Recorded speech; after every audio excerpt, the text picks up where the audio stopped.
This is the story of the people who searched beneath Ground Zero. When the Twin Towers of the World Trade Center collapsed, they created a whole new landscape. What looked like a field of rubble was merely the surface of an underground world of caverns, shafts and passageways, hundreds of feet deep. Through this devastated terrain, an extraordinary search was conducted, and often that search was personal. It became a mission from that moment on. I mean, it was a mission. The mission was Jonathan. The thought was that there's going to be voids, there's going to be spaces underneath of here, and there's a good chance that people are in these spaces, in these voids. So any place we found voids, cracks, crevices, we went in. It began as a race against time to recover survivors, but quickly turned into an epic struggle to identify every fragment of human remains, so that no one would be forgotten, and no one would be left behind in the rubble of Ground Zero. That place became the place where my brother was, and I wanted to find him. I got it tattooed on me. That's a picture of my brother James. It says, "Remember James, 9/11," you know. And our goal is, as always, to keep him out there and give him a voice, you know. With access to the extraordinary footage shot by the emergency workers, this is the untold story of the search for the victims of 9/11.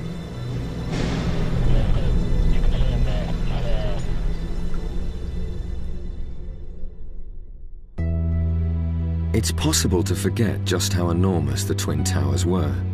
110 stories tall, they had dominated the New York skyline. Each rose over a quarter of a mile into the sky and was constructed from 1 million tons of steel, concrete, and glass.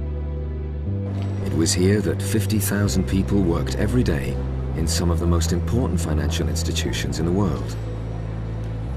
Below the World Trade Center was a vast 6-story underground network with a huge shopping mall occupying 3 million square feet.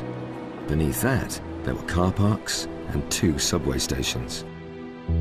On the morning of September the 11th, 2001, around 14,000 people had arrived for work when at 8:45 a.m., the first hijacked plane hit the North Tower.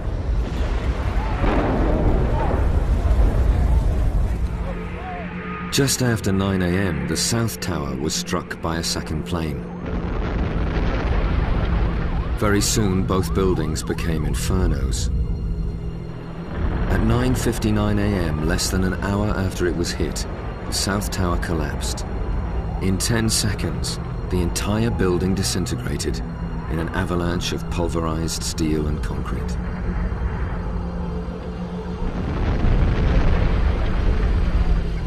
"30 minutes later, the North Tower also collapsed. A city in the sky burst apart into a scene of complete devastation.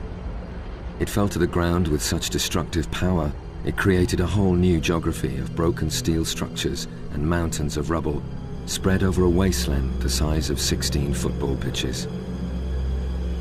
Scattered amongst the remains was 600,000 square feet of shattered glass and the remnants of modern office life. Fires burned out of control. Within minutes of the towers collapsing, the search began. The hope was that there would be survivors. The man jointly in charge was Bill Keegan. My job now was to go down to that pile of debris and figure out ways to rescue people. And we really thought that we were going to be finding people throughout those buildings and through those debris, in voids. And I told my men that.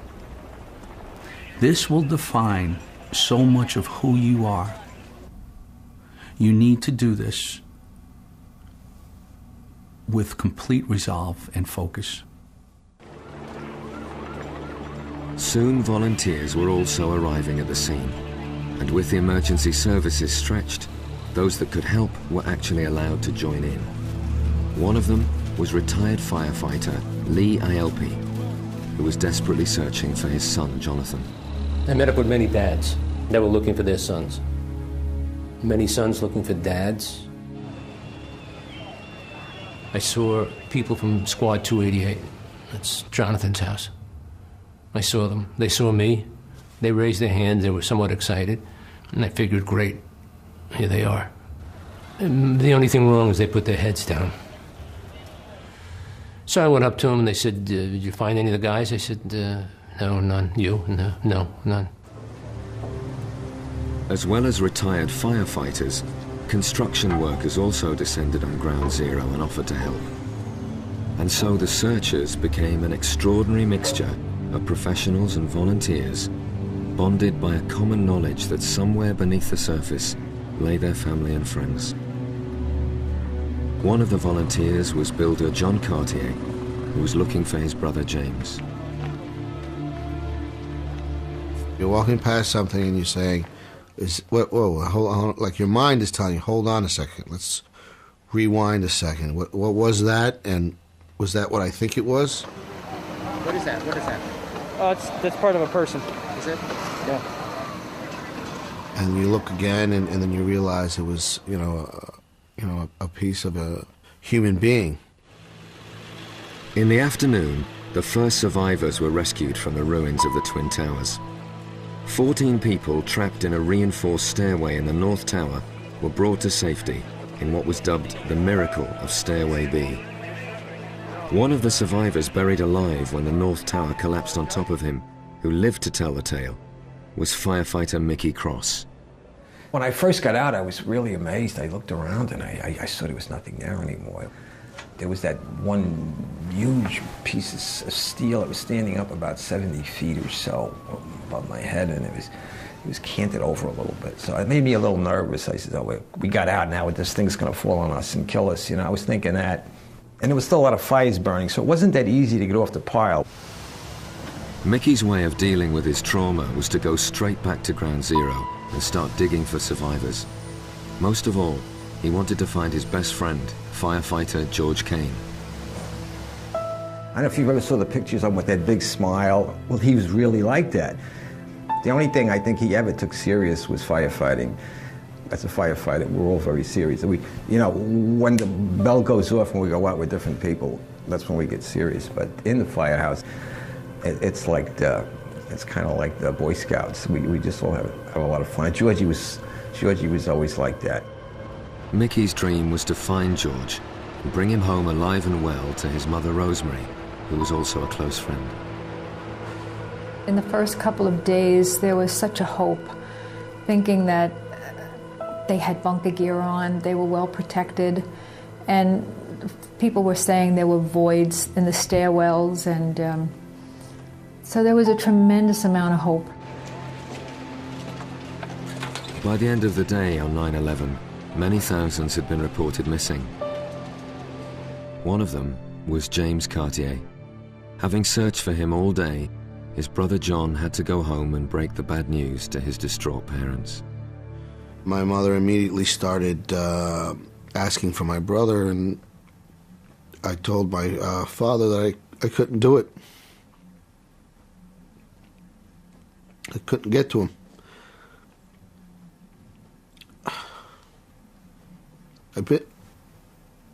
I've been there for him his whole life. And the one time he needed me most, I couldn't do it. The search for survivors continued into the night. But with the rescuers suffering from shock and exhaustion, it was essential they had some time to recover.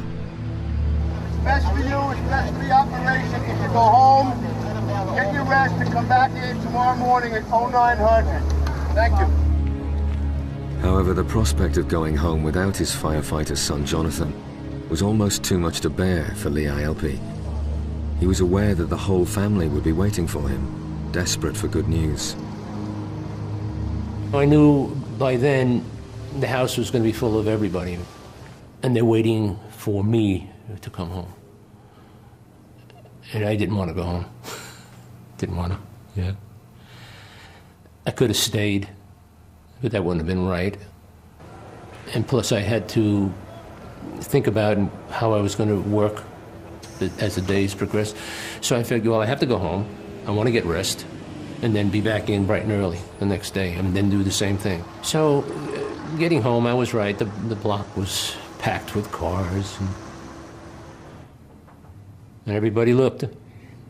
The toughest part was the oldest boy, Andrew, was 10. Austin was 3, so it was still a little bit of a mystery what was happening. But having Andrew come out and just say, "Did you find him?" Yeah, toughest part. And then seeing the wife and the brothers and sisters. Stuff. Some didn't go home at all. Shattered by the day's events, they slept wherever they were when they could stand no more. But the hope of finding survivors remained. It was the beginning of an epic search.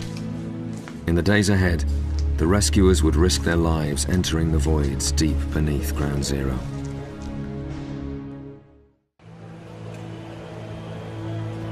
The rescue and recovery search at Ground Zero was deeply personal, even for the man jointly in charge of the whole operation. Commander Bill Keegan's personal quest began when he was given a list of the missing. When I looked at this piece of paper, and I went right by her name at first, I saw my good friend Jean Andraki's name, that she was missing. She had literally changed my life. And it wasn't lost on me that now I'm here to find her. And I really thought that's what I was there for, too. The day after 9/11, the search and rescue teams began a concentrated effort to find every survivor. On the surface of the rubble pile, bucket brigades sifted through the debris, while others cut their way through the impenetrable mesh of concrete and steel, excavating their way down. There's a void in that comes in here, comes in over there, and get in underneath here. Where chasms and voids opened up, rescue teams were sent in to explore. It was believed that many of the 5,000 missing would be down there, some of them alive, and that they might be able to survive for up to 2 weeks. As they made their first tentative steps into the darkness below, they spray painted their path downwards in case they were trapped in a fall. Even descending the first 20 to 30 feet was very dangerous, but it was a risk worth taking for Lee ILP, desperate to find his firefighter son, Jonathan. We thought, well, we have a grace period here. We've got 2 weeks just to get into as many of these cracks and crevices and get down deep to find them. Going in, if you had to stop and sit down and think, you might worry that, man, this thing could come down any minute. So you just kept your mind active. You know, oh, look here, let's search here, and let me see, should we move this, should we go that way? Because it might be easy to just say, holy, let's get out of here. You know, so you had to keep your mind focused. During the first 50 feet of their descent, the rescue teams were confronted by a mass of twisted beams and crushed ceilings. Then they began to find signs of what had been there before.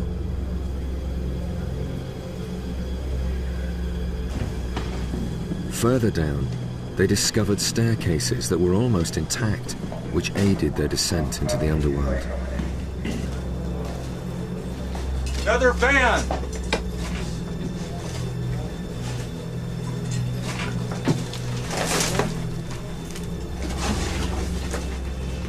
The deeper they went, the more preserved everything was.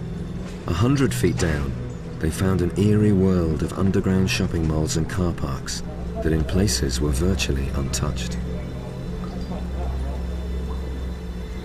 When you'd enter into a location, it looked as it did on September 10th. Some of the parking areas, the cars were in pristine condition. A lot of the cars were driven out of the place. And then you just go a few feet to the right, and you'd see utter devastation. So we would make our way into these nice areas and then get down on our bellies and our knees and start to crawl, hoping that some area would open up, and when we got to this open area, we would find people. Some of the rescue teams worked their way through the chasms and stairways down to the remains of the World Trade Center subway station. Here they were confronted with surreal scenes of destruction. That's the one we're in. That's the one we need to get to. As the search for survivors continued in the voids, on day 3 came remarkable news. There was a cell phone message from a father telling his daughter he was trapped and giving his location. A rescue team led by Bill Keegan went down into the voids to find him. I talked to this girl, and she was about 14 years old, I believe, and she said that her father had worked for the Port Authority, and that she had just received a message on her answering machine saying that her dad was alive, and that he was down in a certain area underneath 5 World Trade Center. The hair stood up on my back. It was such a moving moment to have this girl at home hearing those words from her father, having thought he was killed. And we went down into this area, but very soon we understood that it was a false report.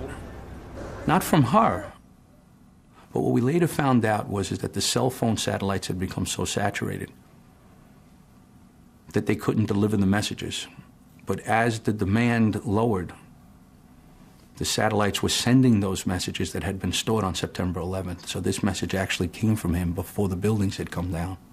And he felt as if he was safe, but in fact wasn't, and was killed. The mission to find those lost in 9/11 was becoming more frantic and psychologically disturbing as every day passed. Some of those searching believed that their missing family and friends were still alive, like John Cartier. I had to be there. I didn't want anybody finding my brother without somebody who knew him there.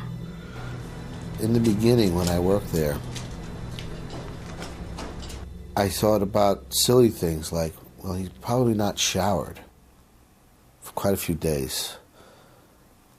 So I'm not going to shower, because when he sees me, I don't want him to be embarrassed that he's dirty. So I'm going to be just as dirty as he is. After 10 days searching, no one had been found alive since day 1. During this time, firefighters who had lost their sons began to be called the Band of Dads and spent every day sifting through the debris.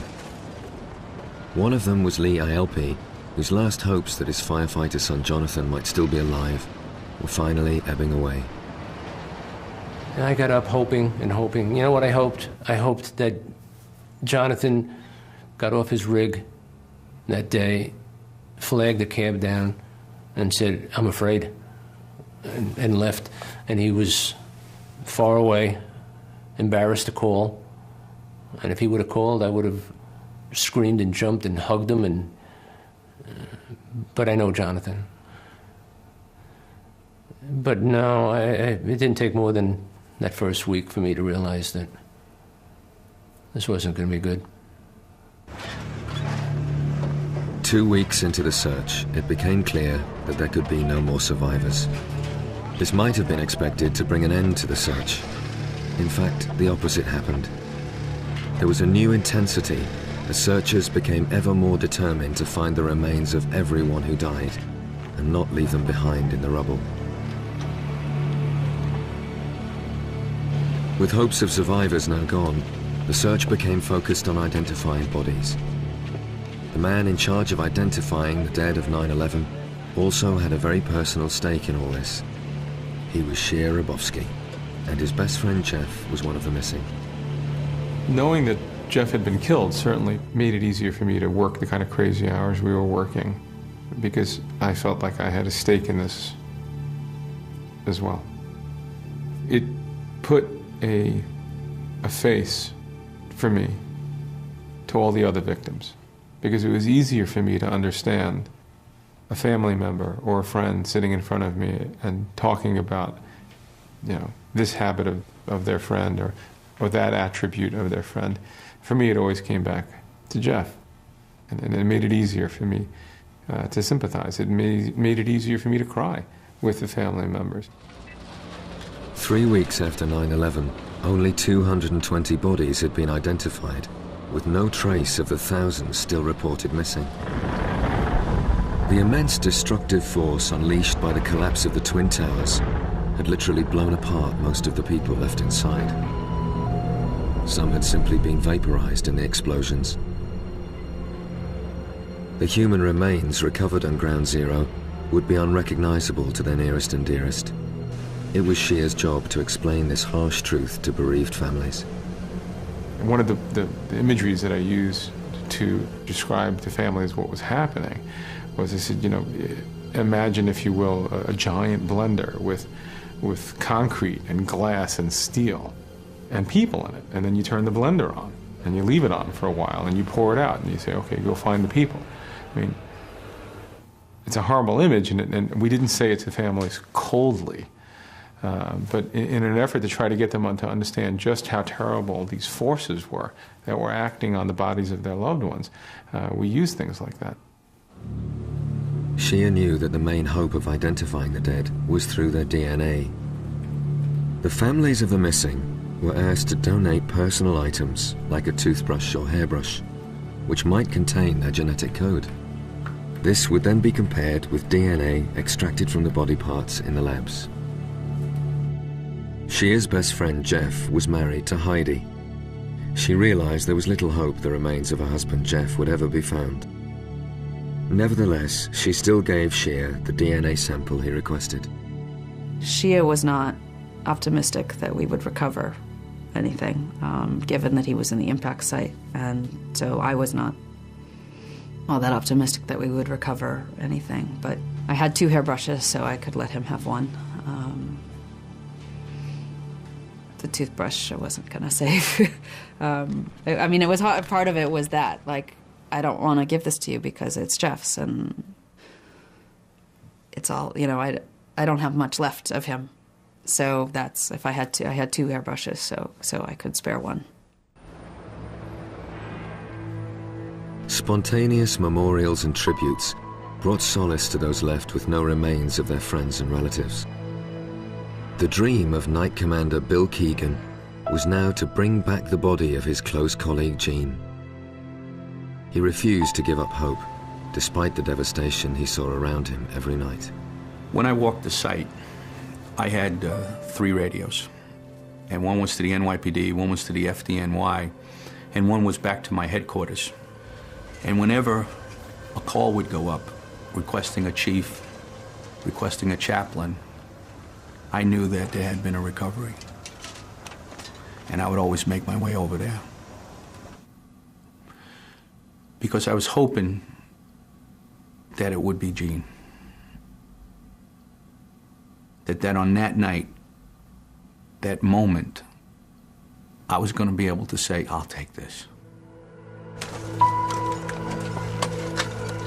The search to find every last victim of 9/11 was about to take the recovery teams further into the voids. This opens up into a large space. We may want to take a look.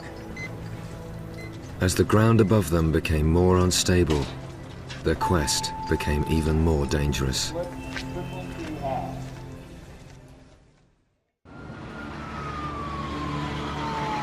8 weeks after 9/11, the World Trade Center site was taking on the atmosphere of a mass burial ground. There were still 4,000 reported missing. The mission to recover the bodies of the victims was entering a new stage in which those searching would have to face the harsh realities of recovery and identification. In charge of the night search was Bill Keegan. When I would arrive at 5 o'clock as winter came on, I was arriving pretty much at dark. And they had the big stadium lights, and it gave it a completely surreal image. And the idea that the city was asleep and that everything seemed to be peaceful. But yet in this 16 acres, there was all this noise and the lights. And we were going through sort of harvesting personal effects and remains. When human remains were found, they were transported in ambulances 2 miles uptown to the medical examiner's office. For those working in the mortuary, it was unlike anything they'd ever dealt with before. The remains were so fragmented and decomposed. The contents of the body bags were carefully removed, logged, and processed. Everyone had been working relentlessly for 2 months and were emotionally and physically drained. Yet they were still painstaking in their attention to detail to avoid the danger of misidentification. The ultimate responsibility for this lay with Shia Rabowski. We had to keep track of the remains, and we had to know what we were getting and what we were doing with them, what had been done to them, where they were going, and where they were going to be stored. If you didn't know exactly what you were doing, you were going to end up making terrible mistakes. And the worst mistake of all would be to misidentify somebody or some piece of human being and give the wrong remains to the wrong family. Every time human remains were uncovered, an elaborate procedure was put into place that gave the best chance of identification. Always at the back of Bill Keegan's mind was that this might be his missing friend Gene. Guys would call me on the radio and say, we think we have somebody. You take your time because you want to, first of all, recover everything. In the beginning, you might dig with a shovel after you send the grappler away. And you start digging with a shovel. And then after the shovel and you start to uncover things, you may start doing it with a knife. And then after the knife, you start taking a rag and start wiping away the dirt. The recovery teams developed an expertise in removing the crushed human remains with the utmost respect. Mickey Cross was still searching for his best friend George. I watched him remove his person, totally enmeshed in rebar, you know, steel bars, and they handled the person with such dignity. It was amazing. They were referring to the person as her. Like the captain would say, move her this way, move, and you couldn't tell. They were able to tell for some reason, and they were referring to what looked like a piece of chopped meat, I mean, as her. Move her this. It was, I found it amazing. 10 weeks on, and the volunteers in the recovery teams remained resolute in their mission. One ever present from dawn to dusk since the day of 9/11 was John Cartier. I remember the first bit of human remains that I found, and you're just sifting through, and then all of a sudden there it is. The remains didn't have the texture or the coloring that you would believe it to be. It was more like, you know, mixed with, you know, concrete type color, and I remember thinking to myself, you know, my God, you know, this was somebody, and in fact may or may not have been my own brother. One of the most vivid memories of the searchers is of the overpowering smell of decomposing bodies. It was so all-pervasive, cadaver dogs had to be used to pinpoint their exact location. They led those searching to macabre scenes. We would find people in groups. They were pretty badly decomposed. They were sort of starting to like liquefy. So actually, as you're digging them out, you're actually in there. This liquid, it actually soaks into your clothes, and it was pretty bad that day. In fact, I remember lighting a cigarette. Not that I wanted a cigarette, I just wanted the fumes from the tobacco going up my nose, because it was really, the odor was pretty bad. Going into the voids below Ground Zero became increasingly dangerous as clear-up operations continued above ground. If we start getting some shifting, the thing you need to look for is something that you can dive underneath and you're going to be somewhat protected. Like a huge beam. Like this beam, dive in between the columns. As we're walking down, as we're working our way down, you want to make sure that Retired firefighter Lee ILP was searching in the remains of one of the stairwells where he hoped to find the body of his son Jonathan. I talked the chief I know into letting us go one last time because I just had this feeling. We went as far as we could. You walk, and then the collapse was here, so you'd walk, and then you had to get down and crawl a little bit, you know, and just look around and look around. Nothing. So we went back to where we had to climb up to get to where the stairs were. We did another look. Whatever it was, we did another look. And then on the floor, on this rubble area over here, it was a wet spot.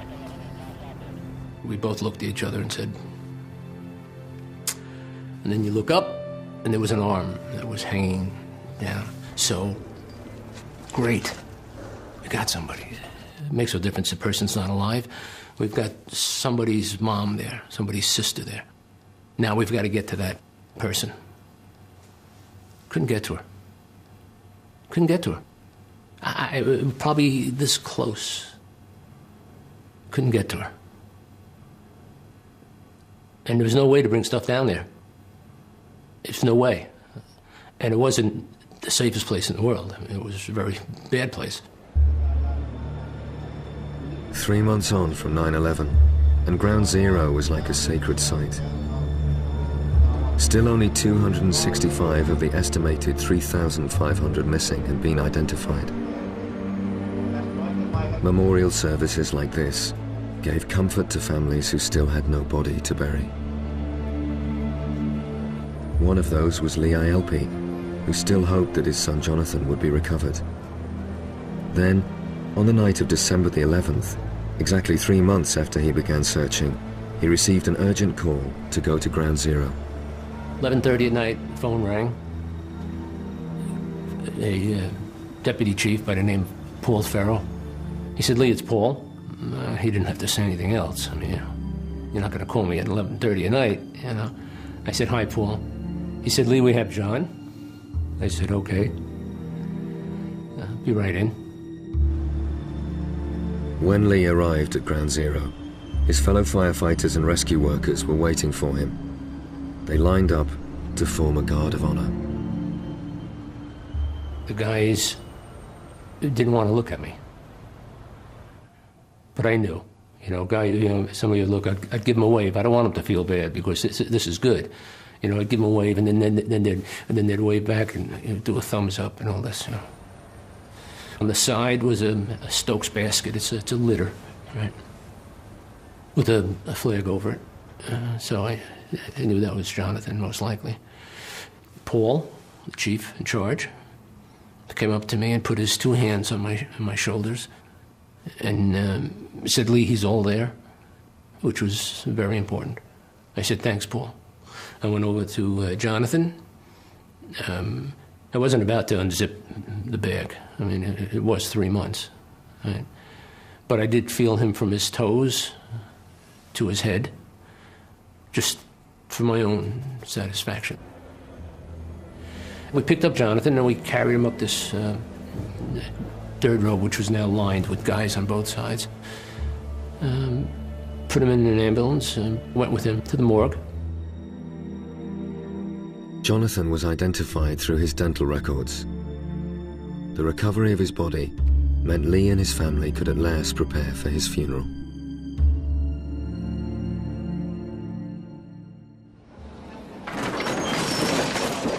As Christmas approached, some of the relatives who still had no remains of those they had lost went to Ground Zero to be close to where they lay buried.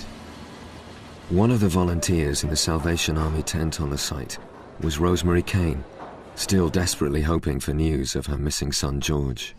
It was approaching the holidays, and I knew I couldn't be away from my family for Thanksgiving, and I couldn't be away from my family for Christmas, but I had it in the back of my head that I would come here for New Year's Eve. I wanted to spend New Year's Eve with my son, and that kind of got me through the holidays, and I was focused on that. I knew that by New Year's Eve I would be able to come here. The searchers too carried on their work, even on New Year's Eve. One of them was Mickey Cross, still looking for Rosemary's son George. I was working with a crew of people, and we found a firefighter uniform. Somebody was trying to make out the name. We couldn't quite, it was dirty, so we couldn't quite make it out. And I kind of brushed it off a little bit, and I saw the name. I saw Kane, and I said, "Oh my God, this is George." It was extraordinary that amidst 1 million tons of rubble, Mickey had found the remains of the friend he'd been searching for. But to avoid any danger of misidentification, he was given strict instructions not to tell Rosemary. Despite this, she sensed what had happened. I said to Mickey, "You found George, didn't you?" and Mickey couldn't tell me. But they had found him. I was totally at peace. I didn't cry. I wasn't upset.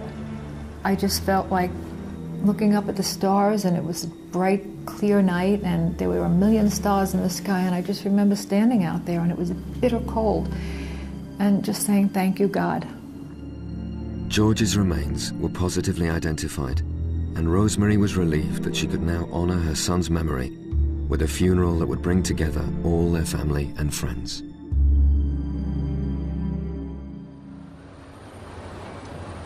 But some of those searching had still found nothing. For them, the nightmare of the events of 9/11 continued to haunt them. John Cartier knew that his brother James had been trapped on the 105th floor of the North Tower when it collapsed. In the minutes before, the family had said their last goodbyes to each other. That morning, we received 4 phone calls from James. And the last phone call, he spoke to my sister Maria, and he said that, you know, he was on the 105th floor and they were trying to find a way down and they couldn't find a way. The last thing he told my sister was, "Tell Mommy and Daddy that I love them, and tell everybody that I love them," you know. And we know that my brother was alive at least 20 minutes before the collapse. We know that. John had searched for his brother every day in the 4 months since 9/11. It had brought him close to breaking point, but he wasn't about to give up now.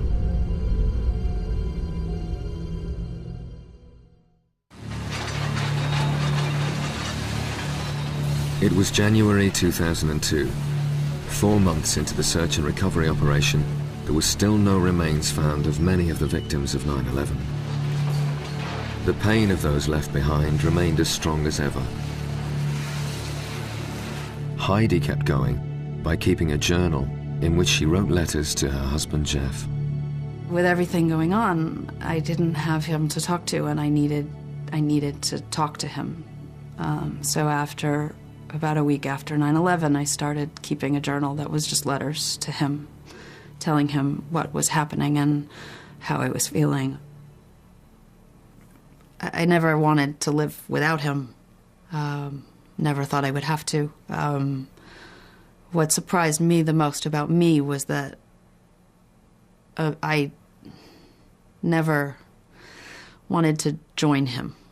That was what surprised me, was that I wanted to keep going as strongly as I did, and I really think that that was a testament to him and how much we loved each other.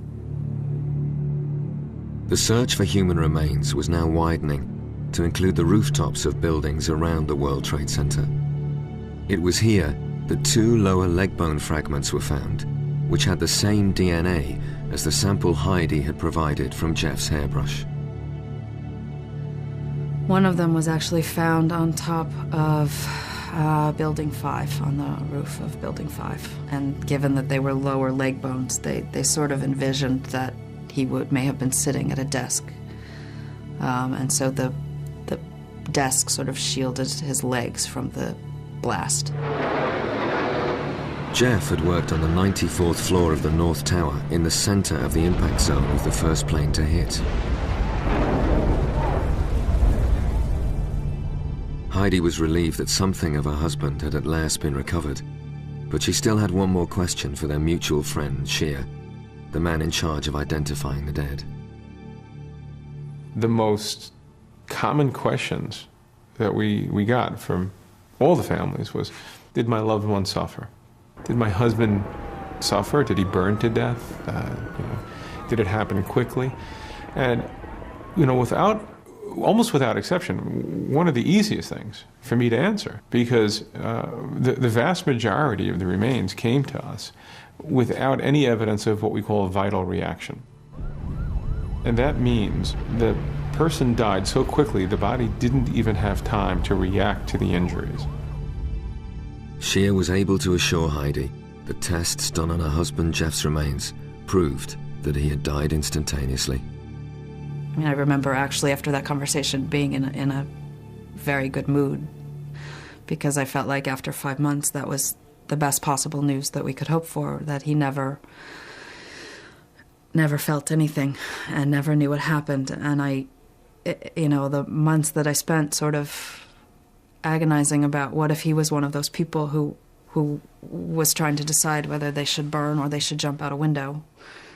or they were one of those people who knew that they were going to die because the stairwell was blocked and they couldn't get down.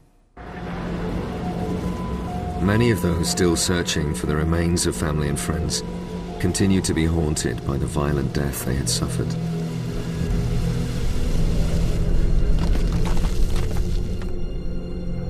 Bringing his brother James back home was a commitment that John Cartier could never give up on. But as time passed, this began to seem more like a dream than a reality.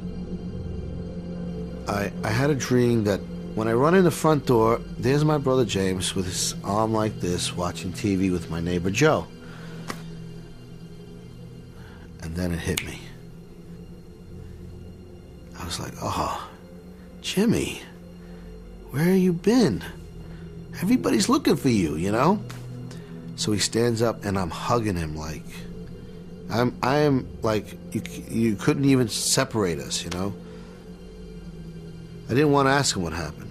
So I looked at him and I said, tell me what to do. I don't know what to do anymore.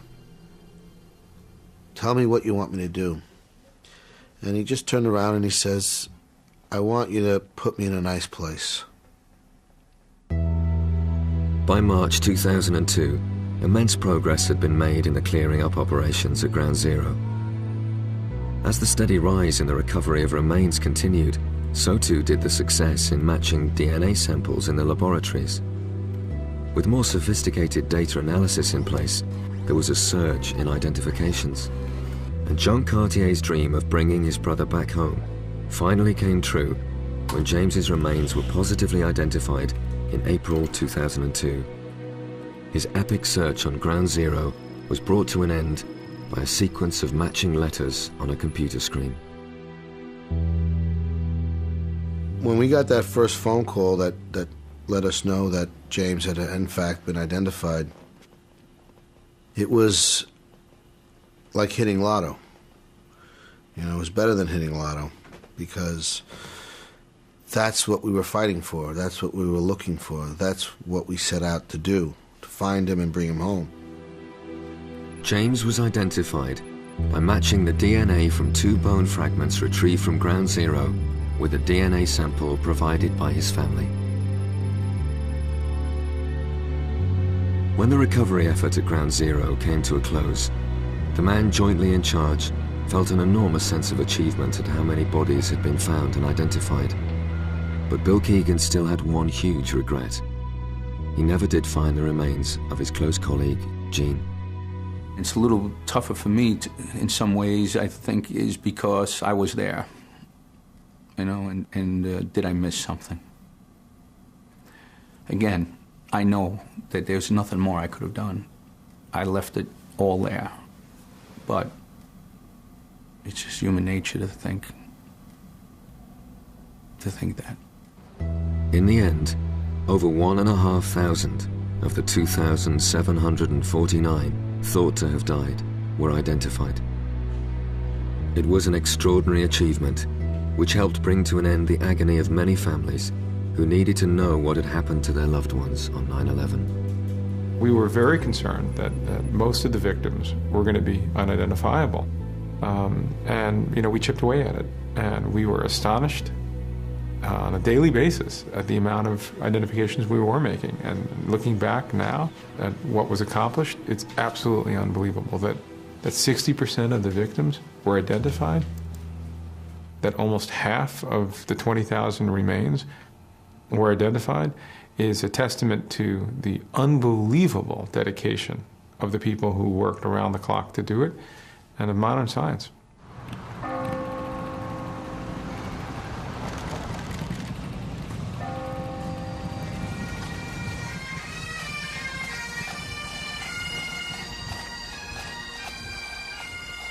For the families who were able to bury those they had lost, there was a great sense of release after months of painful waiting and hoping. To have to lose my son and to have to bury my son, it's the most difficult thing I've ever done in my life. To get through those days and to try to be strong for everybody. It meant the world to me that I could bring him home and lay him to rest properly, with dignity. James Cartier was laid to rest on June the 22nd, 2002. It would have been his 27th birthday. His brother John's epic journey was finally over. When we buried James, we gave him a wonderful, wonderful send-off, you know. And the brothers in the motorcycle club, you know, all got together and we all rode our bikes, and I had to be at least 200 motorcycles.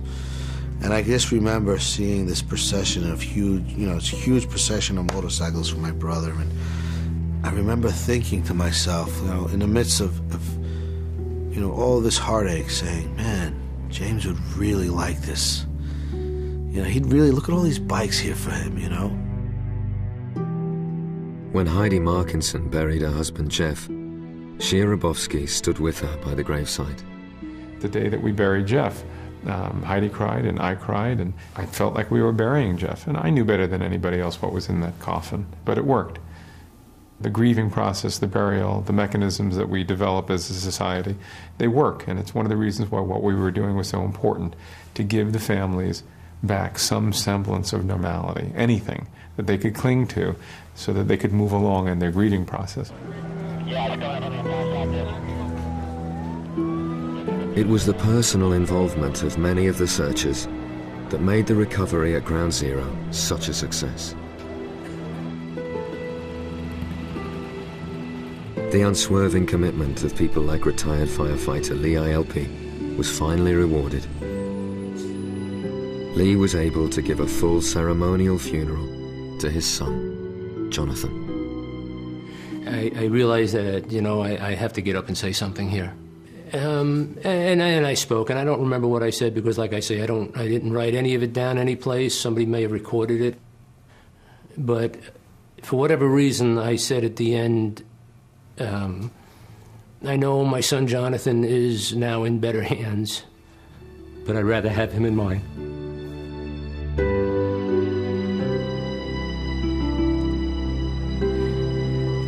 Next tonight, 9/11, a filmmaker's perspective. Steve Humphrey's story of sacrifice and courage by New York's iconic heroes. The fireman's story